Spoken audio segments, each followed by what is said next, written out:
കാശിനാഥൻ ഭാഗം 46. രചന അവതരണം ദിവ്യരാജ്. ഒരു നിമിഷം ഉമിനീരിറക്കിക്കൊണ്ട് അവനെ തന്നെ നോക്കി സെന്തിൽ. അവളോടെനിക്ക് പ്രണയമാണോ?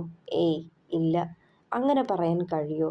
മറ്റാരും സഹായിക്കാനില്ലാത്ത ഭ്രാന്തിയായ മകളെ ചേർത്തു പിടിക്കുന്ന ഒരു അമ്മയെയും ആ കൂടപ്പിറപ്പിനെയും കണ്ടപ്പോൾ തോന്നിയൊരു സഹതാപം. അതായിരുന്നു നന്ദൻ നിർബന്ധിച്ചപ്പോഴും തനിക്കവിടേക്ക് പോവാൻ പ്രേരണയായത്. പിന്നെ ഗൗരി. അവളോട് ഇഷ്ടമാണ്, അവളെ വേദനിക്കുന്നത് ഇഷ്ടമല്ല. അത് പ്രണയമെന്ന് പറയാനൊക്കുമോ? സഹജീവിയോട് തോന്നുന്നൊരു കരുതൽ, മനുഷ്യത്വം, അതല്ലേ? മനസ്സിനെ പറഞ്ഞ് ബോധ്യപ്പെടുത്തിയവൻ. ഏയ് ഇത് അതൊന്നുമല്ല. അത്രയും പറഞ്ഞ് പാച്ചുവിൽ നിന്ന് മുഖം തിരിച്ചു സെന്തിൽ. എന്തല്ലെന്ന്? അല്ല, പ്രണയം. അവരൊക്കെ നല്ലവരാടാ. അവളുടെ അവസ്ഥ ദിവസവും കാണുന്നതല്ലേ ഞാൻ. സിമ്പതി മാത്രമേ ഉള്ളെനിക്ക്. അതുമല്ല, ഇത്രയും നാൾ ഞാൻ ഇതുപോലെ ഒരു പെണ്ണിനോടും അടുത്തിടപഴകിയിട്ടില്ല. അതുകൊണ്ട് അവളുടെ കാര്യത്തിലുള്ള ആധി, അല്ലാതെ മറ്റൊന്നുമല്ല. പരിങ്ങലോടെ പറഞ്ഞതും. അങ്ങനെ മതി. ആവശ്യമില്ലാത്ത ചിന്തകളോ മോഹങ്ങളോ മനസ്സിൽ വളർത്തണ്ടടാ. അവൾക്ക് നീ ഇപ്പോൾ നഷ്ടപ്പെട്ട കാമുകന്റെ സ്ഥാനത്താ. എന്നാണോ അവൾക്ക് സ്വബോധം വരുന്നത്, അന്ന് നീ അവളുടെ ആരുമല്ലാതായി മാറും. ഒരു പക്ഷേ നിന്നെ ഉൾക്കൊള്ളാനായെന്ന് വരില്ല അവൾക്ക്. അന്ന് നീ വേദനിക്കുന്നത് കാണാൻ ഞങ്ങൾക്ക് കഴിയില്ല. ഏറെ മോഹിച്ചിട്ട് കൈവിട്ടു പോകുമ്പോൾ അത് സഹിക്കാൻ പറ്റിയെന്ന് വരില്ലടാ. അതുകൊണ്ട് പറഞ്ഞതാ. ഒരുപക്ഷേ അവളോട് നിനക്ക് അങ്ങനൊരു മോഹം തോന്നിയെങ്കിൽ അതിൽ നിന്നെ കുറ്റം പറയാനൊക്കില്ല. സ്വാഭാവികമാണ്. ആദ്യമായല്ലേ ഒരു പെണ്ണിനൊപ്പം ഇത്രയും സമയം ഇടപഴകേണ്ടി വരുന്നത്. മനസ്സിന് ചാഞ്ചാട്ടം വരാം. പക്ഷേ ഒക്കെ നിയന്ത്രിച്ച് നിർത്തണം. എന്ത് വന്നാലും അക്സെപ്റ്റ് ചെയ്യാൻ മനസ്സിനെ പറഞ്ഞു പഠിപ്പിക്കണം, പാച്ചൻ ഓർമ്മിപ്പിച്ചു. ഒന്ന് നെടുവീർപ്പിട്ടുകൊണ്ട് അകത്തേക്ക് കയറിപ്പോയവൻ. അപ്പോഴും ഉള്ളിലൊരു ഞെരുക്കം പോലെ. വല്ലാത്തൊരു ശ്വാസം മുട്ടൽ അവൻ അറിയുന്നുണ്ടായിരുന്നു. പക്ഷേ അതെന്തിനാണെന്ന് മാത്രം ഊഹിക്കാൻ കഴിഞ്ഞില്ല. തണുത്ത ശീതക്കാറ്റിൽ ആടിയുലയുന്ന കെട്ടുവെള്ളത്തിൽ അവളെയും ചേർത്ത് പിടിച്ചു നിൽക്കുമ്പോൾ ലോകം പിടിച്ചടക്കിയ സന്തോഷമായിരുന്നു കാശിനാഥന്. 2 ദിവസങ്ങൾ ശരിക്കും സ്വർഗതുല്യമായിരുന്നു. യാതൊരു തടസ്സങ്ങളോ ശല്യങ്ങളോ ഇല്ലാതെ അവളെ പൂർണ്ണതയിൽ അറിയാനായ നിമിഷങ്ങൾ. വിവാഹം നിശ്ചയിച്ച നാൾ മുതൽ ആരും അറിയാതെ ഉള്ളിൽ കൊണ്ടു നടന്നൊരു വലിയ നോവിനുള്ള ശമനം. ഒരിക്കലും അവളെ സന്തോഷിപ്പിക്കാനോ സംതൃപ്തിപ്പെടുത്താനോ താനെന്ന പുരുഷന് കഴിയില്ലെന്നോർത്ത് വേദനിച്ച ദിവസങ്ങളുണ്ട്. പക്ഷേ ഇന്ന് ആ വേദനകൾക്ക് മീതെ താൻ അറിയുന്നൊരു സംതൃപ്തിയുണ്ട്. അതെല്ലാം സാധ്യമായത് ഈ ഒരുത്തിയിലൂടെയാണ്. ഓർത്തതേ അവളിലേക്ക് നോട്ടം ചെന്നവൻ്റെ. ദൂരെയുള്ള കാഴ്ചകളിൽ കണ്ണ് നട്ടിരിപ്പാണവൾ. ഏറെ നേരം അവളെ തന്നെ നോക്കിയിരുന്നവൻ. ഇടയ്ക്കെപ്പോഴോ അവളുടെ നോട്ടവും അവൻ്റെ കണ്ണുകളിൽ ചെന്നെത്തിയതും നാണം കലർന്നൊരു പുഞ്ചിരിയോടെ തിരിഞ്ഞു കളഞ്ഞു. ഇതുവരെ മാറിയില്ലേ വൈശു? കാതോരം അവൻ ചോദിച്ചതും. എന്ത് നാണം? ചിരിയമർത്തിയവൻ. കളിയാക്കണ്ട കേട്ടോ കണ്ണേട്ടാ. അവൻ്റെ കൈത്തണ്ടയിൽ അവളുടെ നഖമമർന്നു. മെല്ലെ അവളുടെ പാറിക്കളിക്കുന്ന മുടിയിഴകളെ വകഞ്ഞു മാറ്റി കഴുത്തിലായി മുഖം ചേർത്ത് വെച്ചവൻ. നിന്നോടൊപ്പമുള്ള ഓരോ നിമിഷവും ശരിക്കും സ്വർഗീയമാണ് പെണ്ണെ. നിന്നെ സ്നേഹിച്ച് കൊതി തീരുന്നില്ല. എൻ്റെ വിചാരങ്ങളെ അടക്കി നിർത്താൻ പാടുപെടുവാ ഞാൻ. അരക്കെട്ടിൽ അവൻ്റെ കൈകൾ അമർന്നതും അവനിലേക്ക് ചേർന്നവൾ വീണ്ടും. നാളെ രാവിലെ തിരിച്ചു പോവാന്നോർക്കുമ്പോൾ സങ്കടം തോന്നാ. അവൻ നോക്കുമ്പോൾ നെറ്റി ചുളിച്ച് അവളെ തന്നെ നോക്കി. എന്തേ? കണ്ണേട്ടനൊപ്പം ഇതുപോലെ നിമിഷങ്ങൾ ഇനി ഉണ്ടാവോ? നമ്മൾ മാത്രമായിട്ടുള്ള നമ്മുടെ സ്വകാര്യ നിമിഷങ്ങൾ. അതിന് മെല്ലെ ഒന്ന് പുഞ്ചിരിച്ചവൻ. അപ്പോൾ ഞാൻ പഠിക്കാൻ പോവണ്ടേ? കുറുമ്പോടെ ഒന്ന് നോക്കിയവൻ. അത് വേണം. പക്ഷേ എനിക്ക് അധികം കാണാണ്ടിരിക്കാൻ പറ്റില്ല, അതാ. ചുണ്ടു കൂർപ്പിച്ചതും അവളുടെ നെറ്റി മുട്ടിച്ചവൻ. നിക്കെൻ്റെ പെണ്ണിനെ കാണണമെന്ന് തോന്നുമ്പോൾ ഓടിയങ്ങ് എത്തിക്കോണം. ക്ലാസ്സും ക്ലിനിക് പ്രാക്ടീസുമായി ഞാൻ ബിസിയായിരിക്കും. വേണമെന്ന് വെച്ചാൽ പോലും ഇങ്ങോട്ടേക്ക് വരാൻ പറ്റിയെന്ന് വരില്ല. അപ്പോൾ എന്താ വേണ്ടേ? എൻ്റെ പെണ്ണ് ലീവെടുത്ത് അങ്ങോട്ടേക്ക് പോന്നേക്കണം. കേട്ടല്ലോ? അത് ശരി, എൻ്റെ ജോലി പോട്ടേന്ന്. ആള് കൊള്ളാലോ. അവനെ ഒന്ന് കൂർപ്പിച്ചു നോക്കിയതും. വെറുതെ നോക്കി കൂർപ്പിച്ചിട്ട് എൻ്റെ കയ്യിൽ നിന്ന് പോകുമ്പോൾ കണ്ണേട്ടാ നിക്കിനി പറ്റില്ലേ എന്നെ എന്ന് വിളിച്ച് കരയാനാണോ പെണ്ണെ? ചുണ്ട് കടിച്ചു പിടിച്ച് അവൾക്ക് കേൾക്കാൻ മാത്രം പാകത്തിന് പറഞ്ഞത് ചമ്മലോടെ മുഖം താഴ്ത്തിയവൾ. വൈശു, എന്നാലും നിന്നെ അങ്ങനെയൊക്കെ കാണുമ്പോൾ തന്നെ കയ്യിന്ന് പോവാ. എന്ത് മാജിക്കാടി ഇത്? വീണ്ടും കള്ളച്ചിരിയോടെ അവളുടെ വയറിലൂടെ കൈയമർത്തി. 2 ദിവസം കൊണ്ട് ചെക്കനാകെ വഷളായിട്ടുണ്ട്. എങ്ങനെ നടന്നതാന്നോ? പേടിച്ച് വിരണ്ട്. ഇപ്പോ എനിക്ക് റെസ്റ്റ് തരണില്ല. മുഖം ചുവന്നു കയറി വൈശുവിൻ്റെ. അത് ശരി, ഇപ്പൊ അങ്ങനെയായോ? കണ്ണേട്ടാ, നമുക്ക് ട്രൈ ചെയ്ത് നോക്കാന്ന് പറഞ്ഞ് ആരാടി എന്നെ ഇളക്കി വിട്ടെ? എന്നിട്ട് ഇപ്പൊ താങ്ങണില്ലേ വൈശുവേ? ആക്കിയ ചിരിയോടെ പറഞ്ഞതും മുഖം കുനിച്ചവൾ അവൻ്റെ മുഖത്ത് നോക്കാനൂടി ആവാതെ. എന്നാലും ഞാൻ ഇത്രയും പ്രതീക്ഷിച്ചില്ല. ഇതിപ്പോ രാവെന്നോ പകലെന്നോ ഇല്ലാണ്ടായിരിക്കുക കണ്ണേട്ടന്. ചമ്മലടക്കി പറഞ്ഞു. ഇതിനിപ്പോ രാവെന്നോ പകലെന്നോ ഇല്ലെൻ്റെ വൈശുവേ. നിന്നെ സ്നേഹം കൊണ്ട് പൊതിയാൻ തോന്നുമ്പോൾ അവിടെ ചോദ്യവും പറച്ചിലും ഉണ്ടാവില്ല, ഉത്തരം മാത്രമേ ഉണ്ടാവൂ. പ്രണയം. വശ്യമായി പറയുന്നതിനൊപ്പം കാതിലായി മെല്ലെ ചുംബിച്ചവൻ. മെല്ലെ ഒന്ന് കുറുകിപ്പോയവൾ. പിന്നെ നാളെ കൂടി കഴിഞ്ഞാൽ നിക്ക് പോണം. അതുവരെയല്ലേ ഇതേപോലുള്ള നിമിഷങ്ങൾ. അതുവരെ സഹിച്ചാൽ മതി കേട്ടോ എൻ്റെ പെണ്ണ്. അത് പറയുമ്പോൾ വൈശുവിൻ്റെ നെഞ്ചൊന്ന് പിടഞ്ഞു. നേരാണ്, മറ്റന്നാൾ രാവിലത്തെ ഫ്ലൈറ്റിനാ ആള് ബാംഗ്ലൂരിലേക്ക് പോണത്. ക്ലാസ് 2 ദിവസം കഴിഞ്ഞേ ഉണ്ടാവും. പക്ഷേ നേരത്തെ പോവാന്ന് ഓർത്തതേ കണ്ണൊക്കെ നിറഞ്ഞു. ഇനിയൊരു നിമിഷം പോലും ആളെ പിരിഞ്ഞ് കഴിയാനൊക്കില്ലെന്ന് അവൾക്ക് ഉറപ്പായിരുന്നു. 1.5 വർഷത്തോളമുള്ള പഠിപ്പും അത് കഴിഞ്ഞ് 1 വർഷത്തെ ഇന്റേൺഷിപ്പ്, അത്രയും കഴിഞ്ഞാലേ പഠിപ്പ് പൂർത്തിയാവും. അത് കഴിഞ്ഞ് വീണ്ടും എൻട്രൻസ് എഴുതി PGക്ക് പോകണം. ഇനി അങ്ങോട്ടുള്ള കുറേയേറെ വർഷങ്ങൾ വല്ലപ്പോഴുമുള്ള കൂടിക്കാഴ്ചകളിലേക്ക് ചുരുങ്ങിപ്പോവും തങ്ങളുടെ പ്രണയം. അതുകൊണ്ട് ആൾക്കൊപ്പം കിട്ടുന്ന ഓരോ നിമിഷവും സർവ്വതും മറന്ന് ആസ്വദിക്കണം. ഓർത്തതേ നിശ്വസിച്ചവൾ. വൈകിട്ടോടെ റൂം വെക്കേറ്റ് ചെയ്ത് രണ്ടാളും വീട്ടിലേക്ക് തിരിച്ചിരുന്നു. മൺട്രോ തുരുത്തുന്ന നീണ്ടു നിവർന്നു കിടക്കുന്ന പ്രദേശം കഴിഞ്ഞ് കൊല്ലത്തേക്ക് കടക്കുമ്പോൾ ഇരുവരുടെയും മനസ്സിൽ ഭാരം നിറഞ്ഞു. ഇനിയുള്ള മണിക്കൂറുകൾ മാത്രമാണ് തങ്ങൾക്ക് മുന്നിലുള്ളതെന്ന യാഥാർത്ഥ്യത്തിൽ. തിരികെ പോകുന്ന വഴി ഒരു വലിയ മാളിൽ കയറി ബാംഗ്ലൂരിലേക്ക് പോവാനുള്ള ബാഗ് പാക്കിങ്ങിനുള്ള അത്യാവശ്യ ഷോപ്പിംഗൊക്കെ ചെയ്തിരുന്നു. ബെഡ്ഷീറ്റുകളും അത്യാവശ്യം വേണ്ട ടീഷർട്ടുകളും ട്രാക്ക് പാൻസുമൊക്കെ വാങ്ങിക്കൂട്ടിയവൾ. രാത്രി ഒരു വെജിറ്റേറിയൻ റെസ്റ്റോറൻറ്റിൽ നിന്നും ഭക്ഷണമൊക്കെ കഴിച്ചായിരുന്നു മടക്കം. നേരെ വൈശുവിൻ്റെ വീട്ടിലേക്കാണ് പോയത്. അവരെ കാത്ത് ഉമ്മറത്ത് തന്നെ ഇരിപ്പുണ്ടായിരുന്നു ഭരതൻ. രണ്ടാളും തിരിച്ചെത്തിയപ്പോഴാണ് ആളുടെ ശ്വാസം നേരെ വീണതെന്ന് ആ മുഖത്ത് നിന്നും മനസ്സിലായവൾക്ക്. ഏറെ നേരം അവിടെ ചിലവഴിച്ച ശേഷം രാത്രി തന്നെ അച്ഛനോട് യാത്ര പറഞ്ഞ് ത്രയംബകത്തിലേക്ക് തിരിച്ചു രണ്ടാളും.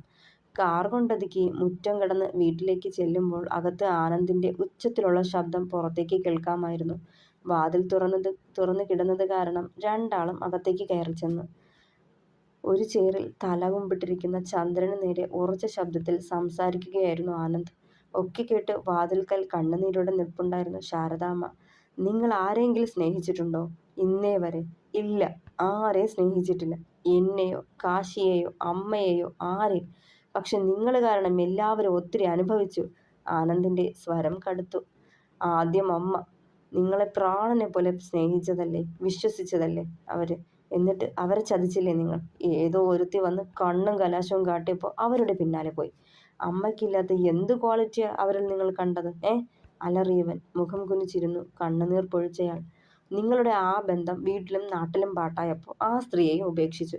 അവരോട് നീതി പുലർത്തിയില്ല.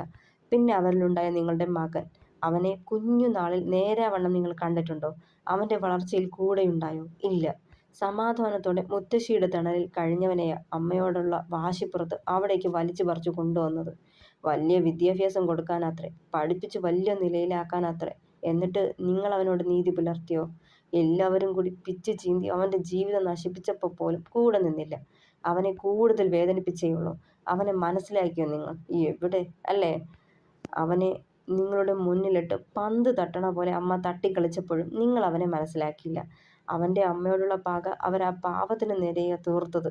അവൻ്റെ ജീവിതവും ഭാവിയും നശിപ്പിച്ച് ഭ്രാന്തനാക്കി. പോരാത്തതിന് ഹോമോസെക്ഷൽ എന്ന അവൻ്റേതല്ലാത്ത ഐഡൻറ്റിറ്റിയും ചാർത്തിക്കൊടുത്ത്. ഒക്കെ കഴിഞ്ഞ് വീണ്ടും അവൻ്റെ ജീവിതം ഒരു കര പറ്റിയപ്പോൾ അത് സഹിക്കാൻ പറ്റാതെ അമ്മ വീണ്ടും ഓരോന്ന് കാട്ടാൻ തുടങ്ങിയിട്ടും നിങ്ങൾ അവരെ അടക്കി നിർത്തിയില്ല. അതുകൊണ്ടാണല്ലോ അവർ ജയിലിലാവേണ്ട അവസ്ഥയിൽ കാര്യങ്ങൾ എത്തിയത്.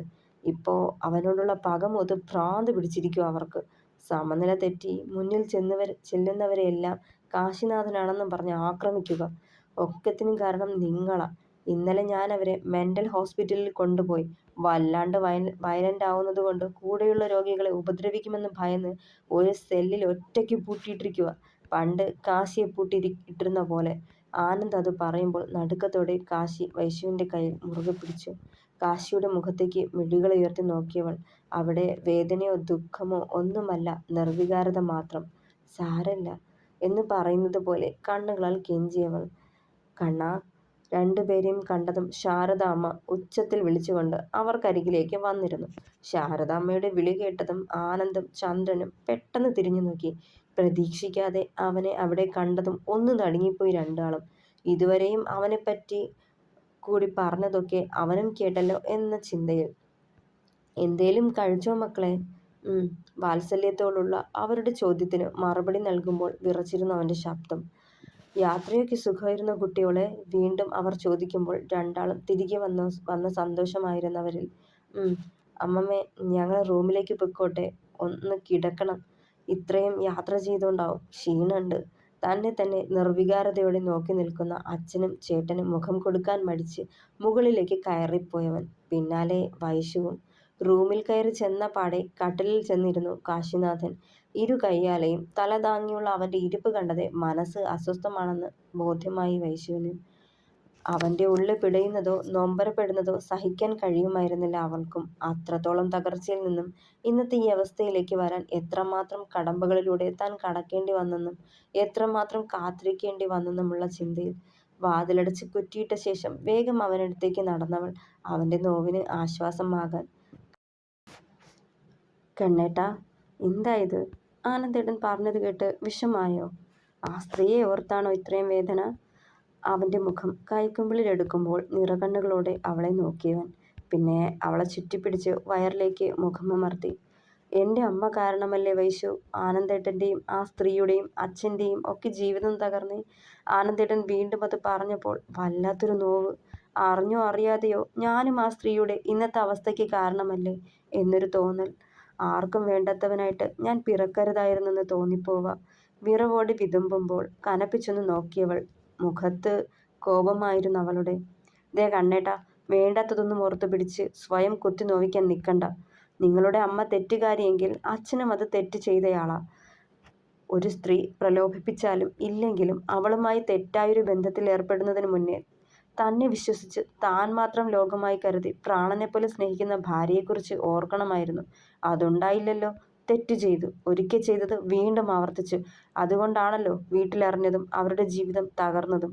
എത്ര സമർത്ഥമായി തെറ്റ് ചെയ്താലും ഒരിക്കൽ പിടിക്കപ്പെടും. അന്ന് എല്ലാവരുടെ മുന്നിലും മുഖം കുനിച്ച് നിൽക്കേണ്ടി വരും. അവർക്ക് മുന്നിൽ മറുപടി കൊടുക്കേണ്ടി വരും. അത് ഉറപ്പായ കാര്യമാണ്. അത് നിങ്ങളുടെ അച്ഛൻ മനസ്സിലാക്കിയില്ല. അതുകൊണ്ടല്ലേ ഇന്ന് ആനന്ദേട്ടന് മുന്നിൽ ആ മനുഷ്യൻ മുഖം കുനിച്ചിരിക്കേണ്ടി വന്നത്, മറുപടി പറയാൻ പോലുമാകാതെ കുറ്റബോധത്താൽ തകർന്നിരിക്കുന്നത്. അവൾ കനത്ത ശബ്ദത്തിൽ പറയുന്നതിനൊപ്പം തുടർന്നു. പിന്നെ കണ്ണേട്ടൻ എന്താ പറഞ്ഞേ? ആർക്കും വേണ്ടാത്ത കണ്ണേട്ടൻ പിറക്കരുതായിരുന്നെന്ന് പറയവേ പുച്ഛത്തോടെ ചിരിച്ചവൾ. അപ്പോൾ ഞാൻ കണ്ണേട്ടൻ ആരുമല്ല. കണ്ണേട്ടൻ്റെ വീട്ടുകാരും കൂട്ടുകാരും ടീച്ചറമ്മയും ഒക്കെയും കണ്ണേട്ടൻ ആരുമല്ല അല്ലേ? ഞങ്ങളുടെയൊക്കെ സ്നേഹവും കരുതലും കണ്ണേട്ടന് ഒന്നുമല്ല അല്ലേ? ആയിക്കോട്ടെ, പറയവേ പരിഭവം കൊണ്ട് വാക്കുകൾ ഇടറി. വൈശു, ഞാൻ തിരിഞ്ഞു നടക്കാൻ തുടങ്ങിയവളെ കയ്യിൽ പിടിച്ച് വലിച്ച് മടിയിലേക്ക് ഇരുത്തിയിരുന്നവൻ. ഞാൻ അങ്ങനല്ലാടി. ഒരു നിമിഷം ഞാനാ ഒക്കത്തിനും കാരണമെന്ന് തോന്നിപ്പോയി, അതാ. അല്ലാതെ നിങ്ങളൊക്കെ എൻ്റെ ആരുമല്ലെന്നല്ല അതിനർത്ഥം. മുഖം തിരിച്ചു കളഞ്ഞവളുടെ മുഖം ബലം കൊടുത്ത് തിരിച്ചു പിടിച്ച് തനിക്ക് നേരെയാക്കി. പരിഭവം മാറിയില്ലെന്ന പോലെ ഗൗരവത്തോടെ അവനെ നോക്കിയേയുള്ളവൾ. നീ എൻ്റെ ഉയിരാടി. നീയും അവരുമൊന്നും എനിക്കൊപ്പം ഉണ്ടായിരുന്നില്ലെങ്കിൽ കാശിനാഥൻ ഇന്ന് ഉണ്ടാവുമായിരുന്നില്ല. ഒന്നുമാവാതെ ആരുമാവാതെ മരിച്ചു മണ്ണടിഞ്ഞു പോയേനെ. അപ്പോഴും സാവിത്രി എന്ന ആ സ്ത്രീ ചെയ്തു കൂട്ടിയ ക്രൂരതകൾ ആരും അറിയാണ്ട് പോവുമായിരുന്നേനെ. അവളുടെ കവിളിൽ കൈചേർത്ത് വെച്ച് പറയുമ്പോൾ വൈശുവിനെ മുറുകെ പുണർന്നിരുന്നു. ഒന്നും ഓർത്ത് വേദനപ്പെടരുത് കണ്ണേട്ടൻ. ഒത്തിരി വേദനിച്ചില്ലേ? ഇനി സന്തോഷിക്കേണ്ട ദിവസങ്ങളാവണം. കണ്ണേട്ടൻ ഒന്നുമാവാതിരിക്കാൻ ആ സ്ത്രീയും അവരൊക്കെയും ചേർന്ന് തല്ലി തകർത്ത ജീവിതമാ പഴയതിലും സുന്ദരമായി നമ്മൾ മെനഞ്ഞെടുത്ത് വെച്ചിരിക്കുന്നത്. ഇനിയും ആ ജീവിതത്തെ തരം താഴ്ത്തി കളയുകയോ വില കുറച്ച് കാണുകയോ ചെയ്യരുത്. വിലപിടിപ്പുള്ളതാ കണ്ണേട്ടൻ്റെ ജീവിതം. നാളെ ഈ കൈകളിലൂടെ ഒരുപാട് പേര് ജീവിതത്തിലേക്ക് തിരികെ വരേണ്ടതാ. ഒരുപാട് പേർക്ക് ആശ്വാസമാകേണ്ടതാ. ഒരുപാട് പേരുടെ ജീവൻ സംരക്ഷിക്കേണ്ടതാ. എൻ്റെ കണ്ണേട്ടൻ ആർക്കും വേണ്ടാത്തവനല്ല, എല്ലാവർക്കും വേണ്ടവനാ. ഓർമ്മ വേണം. അതിനാണ് ഈ രണ്ടാം ജന്മം. അവളത് പറഞ്ഞു നിർത്തുമ്പോൾ അവളെ മുറുകെ പുണർന്നവൻ ശ്വാസം മുട്ടിക്കുന്ന പോലെ. എങ്ങനാ വൈശു എന്നെ ഇങ്ങനെ സ്നേഹിക്കാൻ പറ്റണേ? നിന്റെ ഓരോ വാക്കും എനിക്ക് നൽകുന്ന ആത്മവിശ്വാസം എത്രമാത്രം വലുതെന്നറിയോ? ഇന്ന് എല്ലാവരുടെയും മുന്നേ ഞാൻ നട്ടെല്ല് നിവർത്തി നിൽക്കുന്നത് നീ എൻ്റെ പിന്നിലുള്ളത് കൊണ്ടാ. സാധാരണ സ്ത്രീകൾക്ക് താങ്ങാവേണ്ടവരാ പുരുഷന്മാര്. അവളുടെ ശക്തി, ധൈര്യം ഒക്കെ താലി കെട്ടിയ പുരുഷനാവും. പക്ഷേ എൻ്റെ കാര്യത്തില് എല്ലാം എനിക്കെൻ്റെ ഭാര്യ, എൻ്റെ ധൈര്യം, എൻ്റെ ബലം, എൻ്റെ ജീവിതം, എൻ്റെ പ്രണയം, എൻ്റെ സർവ്വവും. അവളുടെ കണ്ണുകളിലേക്ക് ഉറ്റുനോക്കി അവനത് പറയുമ്പോൾ ആ മുഖം കൈക്കുമ്പിളിലെടുത്ത് ചുംബനങ്ങളാൽ മൂടി വഹിച്ചു. പാതിയായവന്റെ ബലത്തിൽ മാത്രമല്ല, അവനെ മനസ്സിലാക്കി അവന്റെ ബലഹീനതകളിലും കൂടെ നിൽക്കുമ്പോഴല്ലേ പത്നീധർമ്മം പൂർത്തിയാവൂ. ബന്ധം വേർപെടുത്തി ഇട്ടെറിഞ്ഞു പോവാൻ എളുപ്പമാ. ചേർത്ത് പിടിച്ച് നോവിന് താങ്ങായി വീഴ്ചയിൽ നിന്ന് ഉയർത്തിക്കൊണ്ടുവരാൻ പ്രയാസമാ. പക്ഷേ എല്ലാം സഹിച്ച് അത് നേടിയെടുക്കുമ്പോൾ രണ്ടുപേർക്കിടയിലെയും ബന്ധത്തിന്റെ തീവ്രത ആത്മാവോളം ആഴ്ന്നിറങ്ങിയിരിക്കണം. ജീവിതത്തിൽ എന്ത് പ്രതിസന്ധികളുണ്ടായാലും അവൻ തനിക്ക് താങ്ങാവുമെന്ന് അവളും, അവള് തനിക്ക് താങ്ങാവുമെന്ന് അവനും അറിഞ്ഞിട്ടുണ്ടാവും. ജീവിത വ്യഥകളിൽപ്പെട്ട് ഉഴറുമ്പോൾ പോലും ഒരിക്കലും വീണുപോകാതെ, വേർപെടാതെ മരണം വരെയും അവരൊന്നായിരിക്കും. മനസ്സുകൊണ്ടും ആത്മാവുകൊണ്ടും. ജീവിതത്തിലുണ്ടാകുന്ന പ്രതിസന്ധികൾ ഒരുമിച്ച് തരണം ചെയ്യുമ്പോൾ അവിടെയല്ലേ ജീവിത പങ്കാളി എന്ന പദം അന്വർത്ഥമാവുന്നത്. എല്ലാം തികഞ്ഞ രണ്ടുപേർ തമ്മിൽ കൂടിച്ചേരുന്നതിലും ഭംഗി കുറവുകളുള്ള രണ്ടുപേർ കൂടിച്ചേരുമ്പോഴാണ്. കാരണം എല്ലാം തികഞ്ഞവർ സ്വന്തം കഴിവുകൾ പ്രകീർത്തിച്ച് പങ്കാളിയുടെ കുറവുകളെ കണ്ടെത്താൻ വ്യഗ്രത കാട്ടുമ്പോൾ, തൻ്റെ പങ്കാളിയുടെ ബലഹീനതയെ മനസ്സിലാക്കി അതിനനുസരിച്ച് തൻ്റെ കുറവുകളെയും നികത്തി പങ്കാളിയുടെ ബലമായി മാറിക്കൊണ്ട് ദാമ്പത്യം എന്നതിനെ പൂർണ്ണതയിലെത്തിക്കും മറ്റുള്ളവർ. അവളത് പറയുമ്പോൾ അവളുടെ മാറിൽ മുഖം ചേർത്ത് വെച്ചവൻ അമ്മ കുഞ്ഞിനെ ചേർത്ത് പിടിച്ച പോലെ ആശ്വസിപ്പിക്കുന്നത് പോലെ വൈശുവും അവനെ ചേർത്ത് പിടിച്ചു. പിന്നെ കണ്ണേട്ടാ, ആ സ്ത്രീയുടെ അവസ്ഥയോർത്ത് കണ്ണേട്ടൻ വേദനപ്പെടേണ്ട കേട്ടോ. അവരത് അർഹിക്കുന്നു. വർഷങ്ങൾക്ക് മുമ്പേ കണ്ണേട്ടൻ അനുഭവിച്ച നരകയാതന എന്താണെന്ന് അവരും അറിയട്ടെ. ഒരു തെറ്റും ചെയ്യാത്ത കണ്ണേട്ടനെ ഭ്രാന്തനാക്കി കാരാഗൃഹത്തിലേക്ക് തള്ളിയപ്പോൾ അവര് ഒത്തിരി സന്തോഷിച്ചു കാണും. ഭ്രാന്ത് ആർക്കും എന്നും എപ്പോഴും വരാം എന്ന് മനസ്സിലാക്കട്ടെ അവർ. തിരിച്ച് ജീവിതത്തിലേക്ക് വന്നാലും ആ സ്ത്രീ മാറില്ല, അത് ഉറപ്പാണ്. അവരുടെ ഉള്ളിലെ വിഷം അതൊരിക്കലും അവരെ വിട്ടുപോവില്ല. പുച്ഛത്തോടെ ചുണ്ടുകൂട്ടിയവൾ. ദീർഘമായെന്ന് നിശ്വസിച്ചു കാശിനാഥൻ. അവന്റെ നെറുകിൽ മെല്ലെ തലോടിയവൾ. അതേ, വിഷമമൊക്കെ മാറിയ സ്ഥിതിക്ക് നമുക്ക് കിടക്കാം അല്ലേ? നല്ല ക്ഷീണമുണ്ട്. അവന്റെ കവളിൽ കൈ ചേർത്ത് വെച്ച് മുഖമുയർത്തി പിടിച്ചവൾ. ചെറുചിരിയോടെ മൂളിയതും. മോനെ ചന്ദ്ര, എൻ്റെ കുഞ്ഞേ. ശാരദാമ്മയുടെ ഉച്ചത്തിലുള്ള നിലവിളി താഴെ നിന്നും ഉയർന്നു കേട്ടിരുന്നു. നടുക്കത്തോടെ രണ്ടാളും പരസ്പരം ഒന്ന് നോക്കി. കണ്ണേട്ടാ, അച്ഛൻ, വിറവോടെ അവൾ പറഞ്ഞതും കാശി ചാടി എഴുന്നേറ്റ് താഴേക്ക് പാഞ്ഞിരുന്നു. തുടരും. കഥ ഇഷ്ടമാകുന്നുണ്ടെങ്കിൽ അഭിപ്രായങ്ങൾ പറയണേ. സപ്പോർട്ട് ചെയ്യണം, ഹൈപ്പ് ചെയ്യണം, സബ്സ്ക്രൈബ് ചെയ്യണം, പിന്നെ ഷെയർ ചെയ്യണം. അപ്പോൾ താങ്ക് യു.